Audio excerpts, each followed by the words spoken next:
Assalamualaikum warahmatullahi wabarakatuh. Kembali lagi dengan saya Tama dalam Ada Apa Gerangan. Bagaimana kabar kalian? Semoga selalu diberikan kesehatan dan juga rezeki yang cukup. Dan kali ini kita dalam segmen Bukan Pendakian Biasa, di mana saya akan membacakan sebuah kisah pendakian yang mungkin bisa dibilang janggal dan aneh, yang pasti berbeda dari pendakian pada umumnya. Episode kali ini ada sebuah kiriman cerita dari Bang Des, yang sebelumnya Bang Des pernah membagikan pengalaman mistisnya pada tahun 2000 ketika mendaki di Gunung Papandayan dan Cikuray. Nah, kali ini ada lagi cerita pendakiannya bersama Bang Bani ke Gunung Gede pada tahun 2003 silam, yang tanpa mereka duga ternyata berkaitan dengan hilangnya seorang wanita 3 bulan sebelumnya di Gunung Gede. Bagaimana cerita lengkapnya? Teman-teman Ada Apa Gerangan, ceritanya mulai dari sini.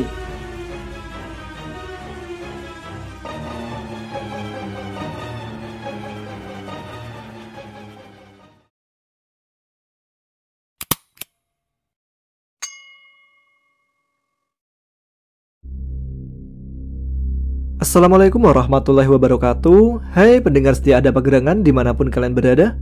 Gua Dels dari Bogor, si musisi nggak jadi-jadi. 2003, seminggu sebelum puasa. Saat itu hari Jumat. Terdengar HP Nokia 3310 berbunyi dan bergetar, tanda jika ada SMS atau pesan masuk. Assalamualaikum Dels, sehat? Alhamdulillah bro, sehat. Gimana kabarnya ente sama keluarga? Alhamdulillah. Kemana aja bro? Kok baru ada kabar? Sibuk bro, kerja, maklum, kuli. Oh iya bro, masih suka nanjak gak nih? Suka sih, kenapa? Ahad besok nanjak yuk, mumpung belum puasa. Ke Gunung Gede aja gimana, yang deket? Ayolah, siap. Ajak Bani ya, bertiga aja kita. Siap. Yang tahu HP jadul kalau ngirim SMS ngetik isinya cuma 160 karakter aja. Kalau lebih dari itu biasanya 2 kali potongan. 1 kali SMS Rp350. Nah, kalau tulisan atau kata-kata lebih dari 160 karakter jadi Rp700. Bersyukurlah yang di zaman sekarang bro. Handphone sekarang canggih, bisa akses apa saja di gadget Android masa kini. Oke lanjut. Sore itu aku langsung meluncur ke rumah Bani untuk sekedar ngopi bareng, sebat dua bat sembari ngasih tahu kalau minggu besok mau hiking lagi. Oh iya, sebelumnya makasih banget ya buat anak-anak Vespa dimanapun kalian berada. Soalnya, tadi siang dari Ciputat sampai Bogor, si ulat ijoku ada yang nolongin step atau dorong motor pakai kaki sebelah. Motor si ulat ijoku ngadat lagi, dari Ciputat nyampe Bogor. Salut banget solidaritas kalian. Setibanya di rumah Bani, Assalamualaikum. Waalaikumsalam. Terdengar suara ibu Bani dari dalam rumahnya. Sambil mencium tangan ibunya Bani, aku bertanya, Bani kemana mak? Gak tahu tuh, dari tadi emak juga nungguin dianya. Nungguin gimana mak? Terlihat kening ibunya menempel sebuah koyo putih. Emak sakit ya? Kok pakai koyo?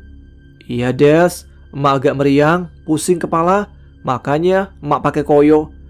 Tadi emak nyuruh Bani buat ambil air pakai jerigen ke mata air yang di bawah sana, terus kalian cari tutut. Kebetulan saat itu di kampungku masih ada sawah dan kebun-kebun, dan air kalinya sangat jernih. Udara pun masih bersih, tanpa ada gedung-gedung tinggi yang berdiri dengan sombongnya. Tidak terlihat juga polusi-polusi dari pabrik-pabrik yang zaman sekarang buang limbah sembarangan. Sedihnya, buang limbahnya ke aliran sungai. Aduh, sayang ya wilayah kita jadi tercemar karenanya. Coba Dels, susulin ke kali. Lama bener sih Bani, perintahnya. Iya mak. Menjelang surup, kabut tipis di kampung seakan mengelus pipi ini untuk memaksa bersedekap tangan di dadaku. Lembutnya angin menyeka peluhku di siang tadi. Terlihat Bani lagi duduk di sebuah keramba kecil dengan air sungai yang jernih dan hanya sebatas tengah lutut, sambil enaknya menghisap rokok dengan secangkir kopi yang gelasnya ia taruh di sampingnya. Woi Ban, suwek bener lu, emak lu nungguin tuh. Bentaran apa? Gue belum kelar nih. Kelar ngapain? Gerutuku. Nah, kebeneran lu di sini. Bantuin gue ya. Bantuin apaan, Ban? Udah, sini ikut. Ditariknya atas kaosku dengan paksa. Sedah. Sedikit melipir dari tempat itu, aku dibawa ke persawahan kecil yang ada di situ. Ngapain sih Ban? Kok kita kemari? Terlihat Bani seperti mencari sesuatu di semak-semak sawah, juga ke berbagai tempat lainnya. Nah, dapat lu, katanya, sambil menghampiriku yang berada di bawah pohon kelapa di dekatnya. Apaan Ban? Kodok bro. Aku melongo ketika melihat Bani membawa seekor kodok. Suwek lu Ban, sana lu jauh-jauh dari gua. Geli gua liatnya. Bani cuma tersenyum geli. Apaan sih, cuma kodok doang? Ya lu sih udah biasa sama semua hewan. Nah gua, gelilah lihat kodoknya. Udah gak apa-apa. Sini, tolongin gua. Tolongin apaan sih?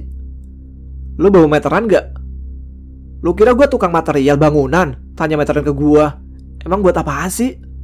Mau gua ukur nih kodok, terus mau gua kerok dadanya. Buset lu Ban, lu kira ular nih kodok? Dikerok terus dipaksa ganti kulit? Sungutku. Percaya gak lu? Kalau nih kodok gua kerok dadanya, nanti nongol sebuah angka. Ngaco lu ah, abis mabok lu ya? Gua mau masang buntut bro, mungkin aja tembus angkanya dari sang kodok. Yang pernah ngalami ini pasti senyum-senyum, atau para pendengar setia ketawa sendiri. Hayo ketahuan ya. Dan ternyata benar, di dada kodok itu samar-samar terlihat angka 456 setelah dikerok oleh Bani. Dan sesekali kodok itu menggelembungkan lehernya. Ini bukan berarti Bani mau menyiksa hewan ya, tapi justru Bani sosok pecinta binatang apapun. Yuk Ban, balik, mau maghrib, sama lu ngomel-ngomel tuh. Air jejerigen sama tututnya jangan lupa dibawa, kataku mengingatkan. Senja semakin menguning sore itu. Daun hijau dan bunga-bunga seakan tidak sabar untuk mengembangkan kelopaknya. Saat melewati kebun-kebun warga yang di kiri kanannya banyak pohon buah yang besar-besar, tiba-tiba di sebuah belokan kecil kebun singkong, ada seorang perempuan bergaun putih sedang berjongkok di tengah jalan. Siapa itu Ban? Meneketehe, balasnya. Lalu kami menghampiri dengan Bani di depanku. Bani menegur tuh cewek pakai bahasa Sunda. Neng, ngapain di sini? Mau maghrib, pulang, pamali. Cewek itu diam aja. Neng siapa ya? Kok baru lihat? Neng dari mana? Cewek itu tetap diam. Bani agak kesal karena pertanyaannya nggak dijawab. Awalnya disentuhnya bahu cewek itu sambil ditanya lagi. Neng, buset, diem aja. Lalu kulihat Bani sedikit terdiam. Lalu ditoyor-toyornya kepala tuh cewek. Gokil bener nih anak. Ban, tuh cewek kenapa lu toyor-toyor? Aku merasa heran sambil kulihat Bani berputar mengelilingi tubuh cewek itu. Del, ada ekornya, saut Bani sambil kulihat Bani tetap toyor-toyor kepala cewek itu. Siapa sih ini orang? Kata Bani sambil melihat ke wajah cewek itu. Tiba-tiba Bani menjerit, Allahu Akbar, sambil melemparkan plastik hitam yang isinya tutut ke tubuh cewek itu dan menarik tanganku dengan paksa. Kabur, cepat lari Del. Dengan suara nafas ngos-ngosan, aku bertanya, ngapa kita lari sih Ban? Tadi dulu, gua ambil minum, capek nih, jawab Bani sambil masuk ke dalam rumah. Dibawanya teko dari dalam dan dituangkannya teh hangat ke gelas kaleng yang ada di rumahnya. Yang pernah tahu cerita Bani itu nggak pernah minum air putih bening sedari dulu. Nggak pernah tahu juga kenapa sih si Bon Jovi KW nggak pernah mau air putih, kudu berwarna kalau mau minum. Lu nggak nyadar bro, tadi siapa? Tanyanya. Emang siapa Ban? Cewek tadi bukan orang bro, makanya gua tarik tangan lu tadi. Itu kuntilanak. Tadi kan gua toyor-toyor kepalanya. Lu tahu sapu ijuk gak yang buat nyapu di dalam rumah? Nah, rambut cewek itu kayak gitu bro. Cuman pas gua lihat di belakangnya ada ekornya bro. Yang ngerinya pas gua lihat mukanya yang lagi menunduk. Seda bro.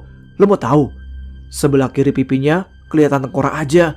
Sebelah kanan matanya mau copot bro. Juga hidungnya kayak hilang gitu. Juga banyak belatung menggeliat di mukanya. Ih, ngeri. Dia sempat ngomong juga ke gua sih. Bang, ikut dong. Lah, lu kira gue tukang ojek? Kata Bani berani sebelum melihat mukanya. Tapi ketika udah lihat mukanya, langsung hibrid dah. Mendengar cerita Bani, aku cuma ketawa kecut aja. Apes mulu gua sama lu Ban? Ya elah Del, bukan gua kali yang bikin apes, tapi tumbak kuna aja tuh yang iseng, kelit Bani. Tidak lama ibu Bani datang menghampiri. Kenapa pada keringetan kalian berdua? Terus, muka lu kenapa hitam sebelah Ban? Itu hidung kok ada darahnya? Tanya emak.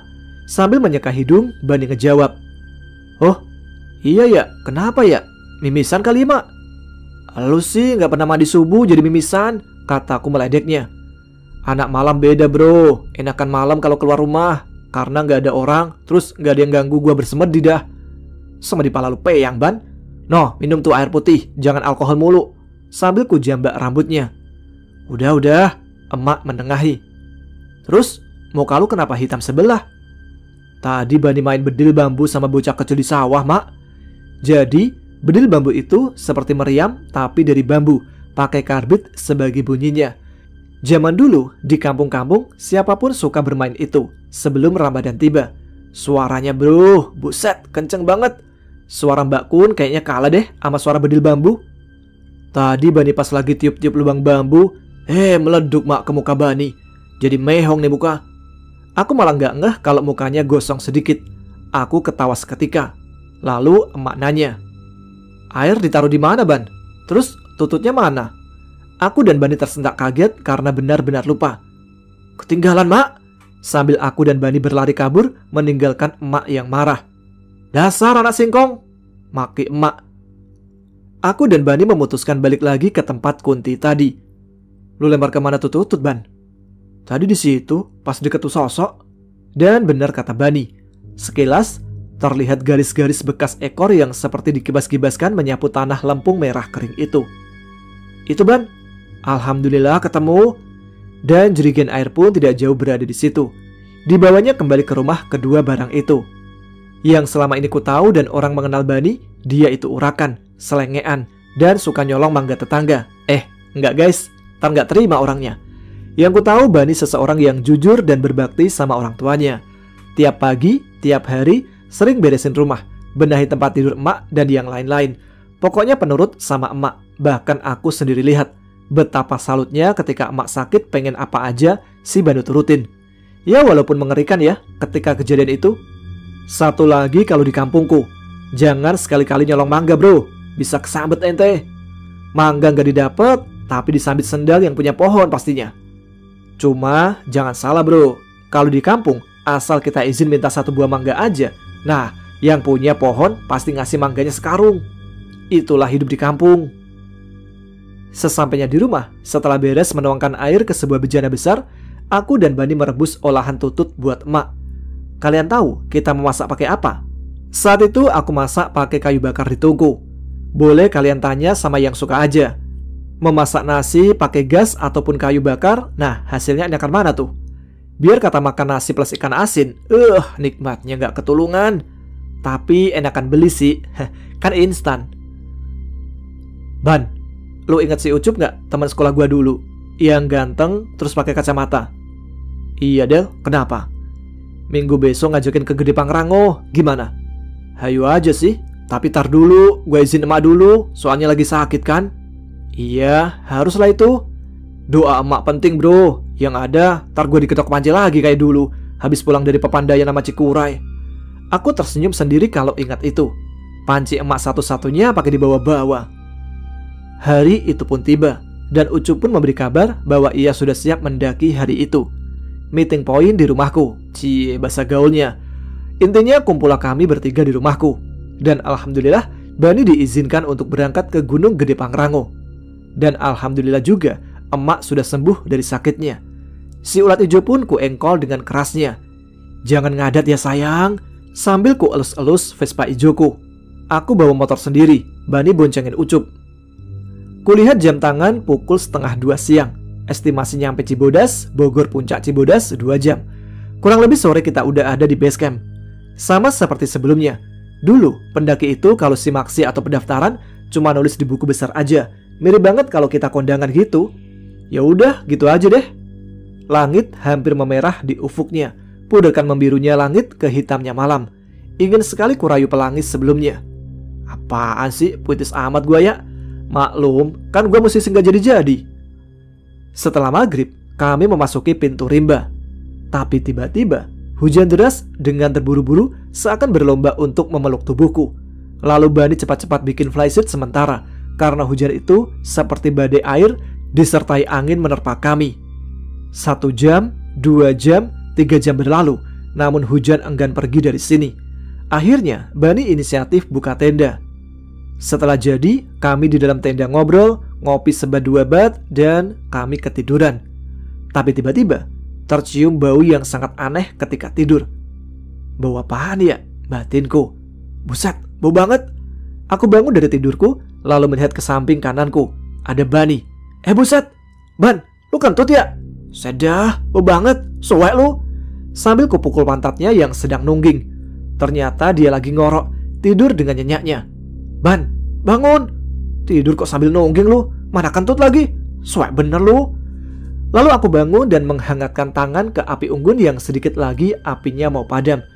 Ku buat lagi api agak besar dan memasak air panas. Gak lama Bani pun duduk di sampingku menghangatkan tubuhnya yang juga kedinginan karena hujan badai tadi. Kemudian disusul Ucup yang ikut bangun. Cabut yuk, kata Ucup.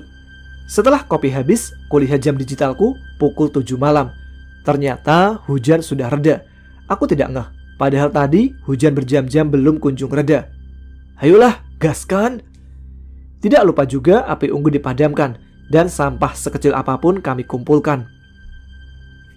Singkat cerita, kami sampai di pos 1, kami istirahat sambil membuat kopi dan tidak lupa sebat-sebat. 20 menit kemudian, yuk cabut, seruku. Dan kami pun melanjutkan pendakian. Tapi, baru 5 menit berjalan, aduh, terdengar Bani mengadu. Lah, ngapa lu Ban? Terlihat Bani terbujur kaku tidak berdaya. Ban, kenapa lu? Menegang seluruh tubuhnya. Saat ku pegang bahunya, Bani seakan mengeluh kesakitan. Jangan dipegang Del, rebahin dulu aja Del, biarin dulu, kata Ucup. 20 menit kami terdiam di samping Bani. Seketika, Bani tiba-tiba sadar dan sedikit mengeluh. Aduh, keluhnya. Ban, lu kenapa sih? Jangan nakutin Ban, gak lucu. Nakutin muka lu demek. Gua tadi pegang daun, terus ujuk-ujuk badan gua ngilu banget. Sakit, nyampe tembus ke tulang. Apalagi pas lu pegang. Buset dah, sakit banget. Daun? Daun apaan Ban? Gak tahu gua. Tuh, daunnya. Sambil menunjuk daun pulus. Padahal tuh daun cuma gua usap-usap aja bawahnya, gak gua apa-apain. Kok kayak beracun ya? Yang tahu daun itu, komen ya. Terus gimana lu Ban? Mau nanjak apa balik lagi? Enak aja balik lagi, nanjak lah, gerutunya. Emang sih, fisik Bani kuat bener. Vitamin gua mana ya? Awas, hilang lagi tas gua, kata Bani mengingat kejadian di Papandayan. Tuh, ada, kataku sambil menunjuk belakangnya, bekas dia pakai bantal tadi. Diambilnya sesuatu, lalu diminumnya. Ya, benar, si botol gepeng. Vitamin kata dia. Tapi ingat ya, jangan ditiru. Aku cuma geleng-geleng kepala aja melihat tingkahnya. Baru aja pulih, rokok pun dihisapnya dalam-dalam. Mantap, katanya. Suwek lo, jangan gitu lagi ya, gak lucu. Hih, mana gua tahu, jawab Bani sambil nyelonong sedikit ke semak-semak. Terdengar si Bani ngomong sendiri. Pang numpang-numpang anak bagong mau pipis. Terlihat Bani pipis di dekat semak-semak lalu disiram pakai air. Yuk berangkat. Kami bertiga lanjut jalan. Ucup di depan, aku, Bani di belakang. Masih tetap dengan headset di kuping Bani dan Walkman Sony di jaketnya. Kecil, sayup-sayup, terdengar lagu White Lion, Till Death, Do Uspat di telingaku juga dari musik Bani yang ada di belakangku. Langkah Bani pun terasa ada di belakangku. Namun, ketika sampai di pos 2 bayangan, saat ada belokan sedikit, aku menoleh ke belakang. Aku bingung sebingung-bingungnya. Aku nggak melihat Bani di belakangku. Ban? Bani? Bani? Tapi tidak ada jawaban darinya. Malam semakin larut dan kembali hujan turun lagi. Kali ini benar-benar hujan dan gak berhenti-berhenti seperti badai. Aku dan Ucup kembali turun untuk mencari Bani. Namun tetap saja jejaknya hilang seperti kabut tipis. Aneh, padahal tadi Bani masih di belakang karirku dan musik itu pun terdengar jelas olehku. Namun hanya dalam hitungan detik dia menghilang. Kita ke sudut pandang Bani yang saat itu menghilang. Di pos 2 bayangan, tepat di sebuah belokan, terlihat seorang wanita berpakaian pendaki sedang istirahat di jalur pendakian. Ngapain sendirian di sini? Tanya Bani ke cewek itu. Bang, Gue bareng lu ya nanjaknya. Lah emang lu siapa? Tanya Bani bingung. Gue pacarnya Ucup bang. Gue janjian sama dia kemarin di sini. Dia lagi ngambek ke gue bang, karena gue ketahuan selingkuh. Oh, ya udah ayo bareng dah, jawab Bani. Menurut Bani, waktu itu dia melihat Ucup dan aku benar nyata ada di depannya. Sedangkan Bani dan cewek itu kurang lebih 10 meteran di belakang. Tutur Bani, aku dan Ucup tidak saling bicara atau menoleh kiri kanan, hanya menatap ke depan saja tanpa melihat ke belakang. Bahkan Bani gak ketemu satupun pendaki yang naik atau turun. Padahal hari weekend, harusnya pasti ada pendaki walaupun zaman 2000-an ke atas. Gue capek bang, kata cewek itu. Ya udah, istirahat dulu sebentar. Ntar kita susul mereka. Gue tahu ini arahnya. Cewek itu tersenyum. Iya bang, makasih ya udah mau bareng. Iya gak apa-apa. Pacar lu itu teman gue juga. Berarti lu juga teman gue. Wajib gue bantu, apalagi lu cewek. Aduh, jadi gak enak bang. Makasih banget ya sekali lagi. 5 menit kemudian Bani mengajak untuk lanjut jalan. Udah, ayo mau jalan lagi apa nyantai nih? Sambil mulut Bani menguap karena mengantuk. Namun setelah mengajak jalan, Bani malah ketiduran. Bang, bangun. Loh, maaf, gua ketiduran ya. Gak apa-apa bang. Nih kopi bang, mumpung masih panas. Iya makasih. Sambil menyeruput kopi, Bani melihat sekeliling. Bani melongo keheranan, gak percaya apa yang dilihatnya. Ternyata dia kini telah berada di Surya Kencana. Ya, ini di Surya Kencana. Terlihat hamparan bunga edelweiss di depannya. Awan putih berbaris beriringan seperti lukisan hidup. Sajak berlari seakan tumbuh di benakku untuk menulismu. Loh, kok gue di sini? Tanya Bani. Lu kan pingsan bang tadi. Bukannya gue ketiduran? Iya, tadi pas terakhir kita ngobrol, Bang Bani ketiduran. Terus gue panggil Bang Del buat angkat lu ke sini karena lu gak bangun-bangun bang. Dalam hati, Bani bilang, masa iya gue digendong nanjak sampai sini sih? Aneh. Udah bang, jangan dipikirin. Yang penting kita udah sampai sini. Bani heran, seakan cewek ini tahu apa yang dipikirkannya. Terus, Del mau Ucup kemana? Ke puncak bang, setengah jam yang lalu. Oh, dalam hati, suwe, gue gak diajak. Abang mau nyusul? Sekali lagi, Bani bingung. Kok kayaknya cewek ini benar-benar tahu ya apa yang diucapkan dalam hati? Gak, gue gak apa-apa, di sini aja, kata Bani sambil ngopi. Bang, gue minta tolong, boleh nggak? Minta tolong apaan? Kan gue udah cerita kalau gue lagi marahan sama Ucup. Lu mau bantu bilangin dia nggak kalau gue benar-benar minta maaf?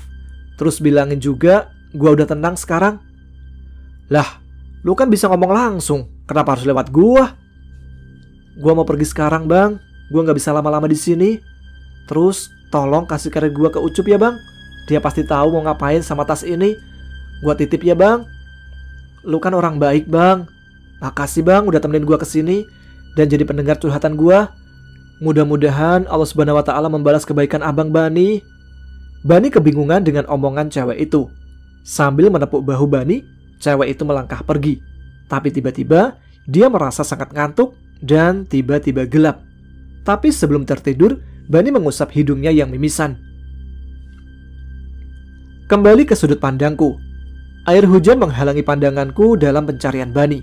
Dinginnya kabut ini tidak lagi kurasa karena aku khawatir kepada Bani. Duri tajam semak belukar kusibak kemanapun arah melangkah demi menemukan Bani. Tidak kuindahkan semuanya. Begitu lama sekali ku cari-cari, tidak peduli apapun yang terjadi. Kulihat seseorang memakai jaket yang biasa dipakai Bani. Dia sedang berjongkok di bawah pohon besar. Lalu ku hampiri. Ban, sowak lu, gue cariin. Lu ada di sini. Tiba-tiba dia menengadah menatapku dengan muka pucat pasi. Keluar darah dari kedua matanya. Perlahan bola matanya keluar dari tempatnya dan menggantung di pipinya. Lalu dia bicara. Mau kemana kalian? Dan sambil berucap, dari mulutnya itu terlempar belatung-belatung hidup. Menjijikkan dan mengerikan. Tubuhku kaku seakan menancap ke tanah. Keringat sebesar jagung tumpah dari pori-pori tubuh. Mataku, lidahku keluh. Jantung berdetak lebih cepat. Nafasku sesak seakan oksigen habis dihisap pepohonan. Lari! Aku ditarik Ucup. 15 menit berlari, aku melihat lagi sosok Bani di sebuah gubuk reot yang sudah lapuk. Dalam hati, loh, itu Bani lagi duduk. Padahal di dalam hutan masa ada gubuk? Mungkin gubuk petani, batinku. Bani, ini lu beneran Bani kan? Iya Del, jawabnya dengan suara gemetar seperti kedinginan. Ban, tadi gue lihat lu, tapi ternyata setan yang mirip lu. Serem banget mukanya Ban. Masa? Tetap datar jawaban Bani. Iya bener Ban, menyeramkan. Kayak gini ya mukanya. Sambil memberikan kepalanya yang copot dengan tangannya kepadaku. Saat kepala itu kepegang, mulutnya tersenyum sinis seperti meledekku. Matanya menghitam tanpa ada putih di sekelilingnya. Kulit pipinya meleleh seperti lilin yang terbakar. Amis darah tercium sangat anyir di hidungku. Air hujan pun menetes di wajahku. Astagfirullah. Aku kembali berlari dengan Ucup. Menerobos hutan itu, tidak peduli apa yang terjadi. Kurasakan kakiku sakit sekali. Hingga samar-samar terdengar lantunan ayat-ayat Al-Quran dari arah bawah yang mungkin terbawa angin. Merdu sekali suaranya. Sedikit titik cahaya mentari menembus di sela pepohonan yang basah oleh hujan. Pertanda sang pagi kembali hadir menggantikan tugas malam untuk ambil bagian dari takdir Tuhan. Pagi itu kulihat Bani di bawah pohon besar dengan baju dan celana yang basah kehujanan. Aku yakin itu Bani yang asli karena kondisinya sudah pagi. Alhamdulillah Bani, bangun Ban. Gua kerjain nih anak.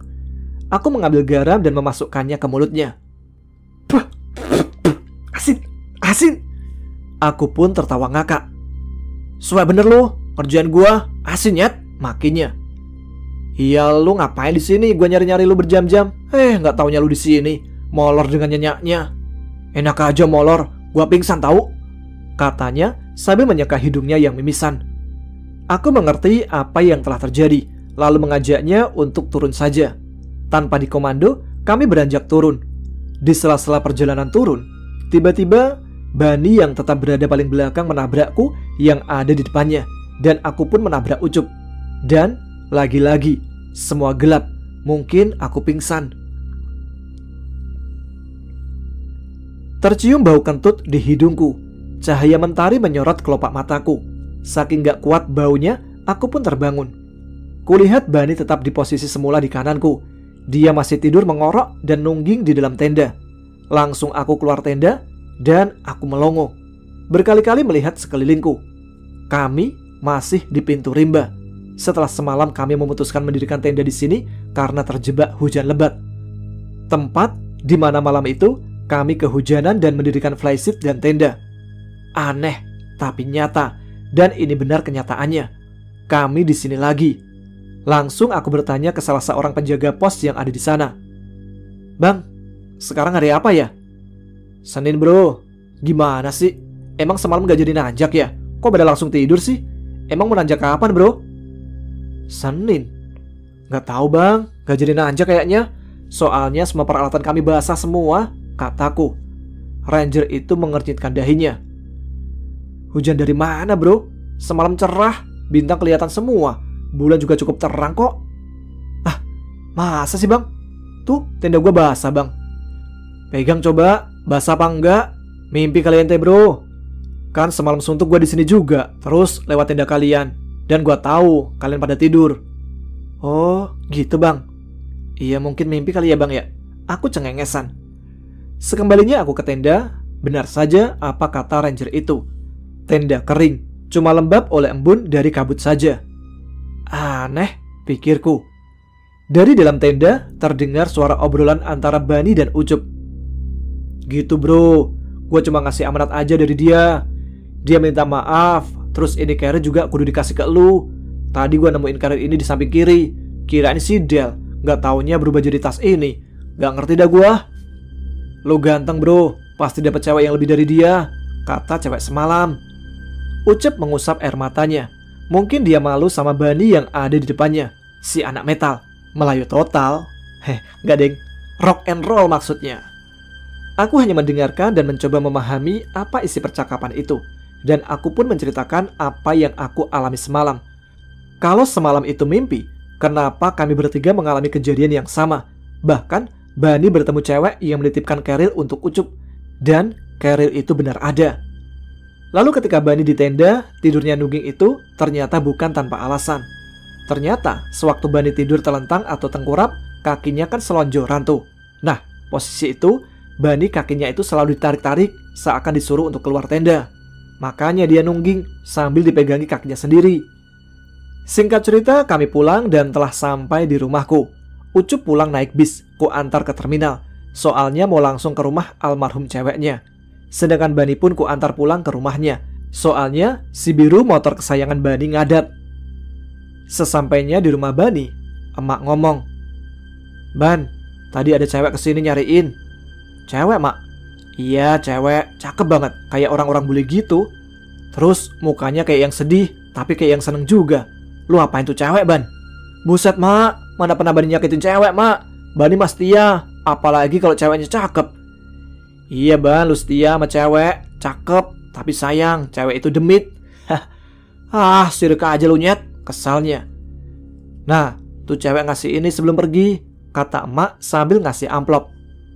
"Surat cinta ya?" kata emak. "Bukan, mak." Sambil dibukanya amplop itu, ternyata isinya uang, banyak pokoknya. Seketika, duit itu dicaplok oleh emaknya. Aku dan Bani melongo, mulutnya menganga, cuma bisa menepak jidat. "Ada, mak, lihat duit aja langsung nyamber tuh tangan. Giliran sendok hilang satu aja, Bani yang disuruh obrak-abrik nih rumah. Bani yang disalahin lah. Udah tahu tuh sendok dibawa curut. Curutnya gak diomelin." Emak acuh aja sambil menyimpan uang itu di kutangnya. Maaf, bukan porno ya. Tapi emak-emak zaman dulu di kampung emang kayak gitu nyimpan uangnya. Aman katanya, bank juga kalah amannya.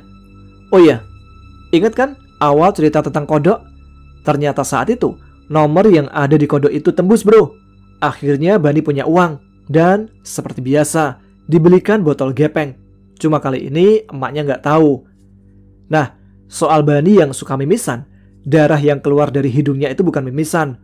Tapi dia beneran keluar darah kalau sedang mengalami kejadian mistis atau teror gaib. Kalau soal ceweknya Ucup, jadi ceweknya Ucup hilang di Gunung Gede 3 bulan sebelumnya. Ucup mengajak kami nanjak ke Gede Pangrango buat mencari jasad atau petunjuk yang lainnya. Karena dia bermimpi selama seminggu berturut-turut dengan mimpi yang sama, agar pergi ke Gunung Gede Pangrango. Ya itulah hasilnya. Cuma ketemu tas karirnya aja, lewat perantara Bani. Kenapa ceweknya minta maaf? Karena cewek ini emang bersalah, karena dia selingkuh dari Ucup. Padahal Ucup bisa dibilang wajahnya tampan, keluarganya juga orang berada. Tapi si Ucup memilih untuk mempertahankan hubungan mereka, walaupun ceweknya sudah selingkuh. Alasannya karena Ucup ingin menyadarkan ceweknya. Soalnya ceweknya itu lesbian, dan selingkuhnya pun dengan cewek juga. Tapi nggak tahu kenapa, ceweknya Ucup memutuskan untuk gantung diri. Dan pasangan lesbian itu membuat perjanjian darah di antara mereka berdua. Kalau aku mati, kamu juga harus mati. Jadi setelah cewek Ucup meninggal, cewek pasangannya pun ikut meninggal dengan cara menabrakkan dirinya sendiri ke kereta api. Dan kebetulannya, tempat kejadiannya persis di belakang rumah Bani. Pasti pada penasaran tentang cerita lengkap kematian cewek Ucup. Tar ada kelanjutan di Gunung Gede ini, masih tentang Ucup dan pacarnya yang meninggal. Oke, gitu aja untuk sekarang ini. Gua Des dari Bogor. Mohon maaf sebelumnya jika ada yang tersinggung. Maklum, aku Des, si musisi nggak jadi-jadi. Tapi kalau mau denger demo lagu hasil ciptaanku, nanti linknya biar ditaruh di deskripsi ya. Salam lestari, salam buat pecinta alam. Sayangi alam kita, Indonesia tercinta. So ya, ceritaku dan Bani. Lain kali aku bagi lagi cerita pengalamanku sama Bani. Kalau setuju, ntar aku cerita lagi di sini. Kalau enggak, bodo amat, mas tamanya juga mau, gimana dong? Oke, wassalamualaikum warahmatullahi wabarakatuh.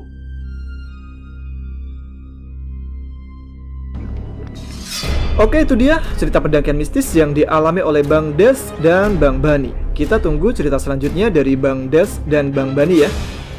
Terima kasih tentunya buat Bang Des yang telah meluangkan waktunya untuk menulis pengalamannya ya. Oh iya, lagu demo dari Bang Des, linknya nanti saya taruh di deskripsi ya. Kalian bisa cek untuk mendengarkan seperti apa sih lagu ciptaan dari musisi nggak jadi-jadi.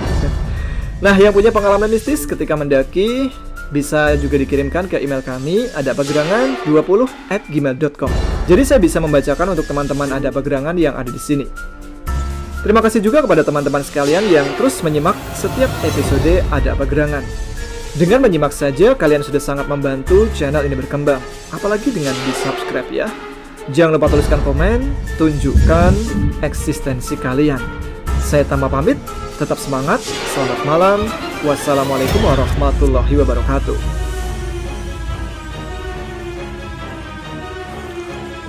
Nah, kalau ini ada isinya, nggak kayak kemarin.